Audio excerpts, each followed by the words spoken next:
कुछ ऐसा नहीं था। सांसद जी जिला चिकित्सालय में निरीक्षण करने पहुंचे थे और वह खबर हम लोग को कुछ देर बाद पता लगी थी और वहां एक डॉक्टर सौरभ त्रिपाठी जी के चैम्बर में वो गए थे।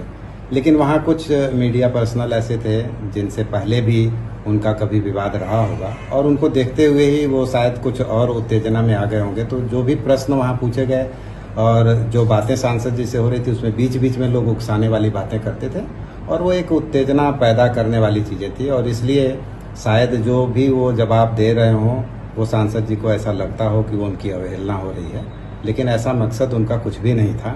और वह शायद पूर्व नियोजित अगर न रहा होता दूसरों के द्वारा तो सांसद जी जिस तरह से वहाँ गए थे वो अपना तो पेशेंट देख रहे थे और वो हमेशा देखते रहते हैं अपने चैम्बर में मरीजों की।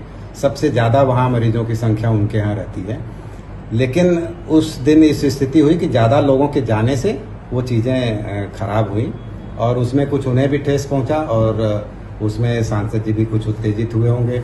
तो वहाँ जो बातें हुई वो थोड़ी अशोभनीय हुई, अच्छी तो नहीं हुई, लेकिन उनमें कोई ऐसा मकसद नहीं था जिसे मिल बैठ करके सुलझाया नहीं जा सकता। लेकिन उसमें प्रशासनिक थोड़ी सी ये बात आ गई कि तुरंत में इनको नोटिस जारी हो गई, तो उसका एक एक्सप्लेनेशन इनको देना पड़ा और जो एक्सप्लेनेशन दिया शायद उसी को आधार मान करके कोई एक एफआईआर दर्ज हो गया होगा। लेकिन इनका कोई मकसद ऐसा नहीं था। हम लोगों की बात भी हुई थी, सांसद जी के पास भी गए थे, उनसे भी बात हुई थी और दोनों सभी लोग इस बात से सहमत थे कि हमको किसी तरह की कोई कार्रवाई नहीं करनी है और उनका भी यह था कि कोई हमारा ऐसा जो अपमान हो गया वो इस तरह की चीज़ें, तो उसके बारे में भी वो कोई बात नहीं करना चाहते। लेकिन चूंकि ये हाई प्रोफाइल केस होने की वजह से ये मीडिया में हर तरह से चलता रहा, उसमें कमेंट्स आते रहे, उसकी प्रतिक्रियाएं आती रहीं और उससे ये मामला इतना उलझता चला गया। जबकि हम लोग समाज में हर तरह की हारमोनी चाहते हैं और त्यौहार का समय है, हम कतई नहीं चाहते कि समाज में किसी तरह की इस तरह की वैमनस्यता फैले। चिकित्सक भी समाज की सेवा करते हैं तो उनके लिए बहुत अच्छा माहौल चाहिए। वह फाइल का काम नहीं करते हैं, वो मरीजों की सेवा करते हैं। उनकी चिकित्सा में उनका तन्मय रहना तभी संभव है जब उनको मानसिक शांति मिले।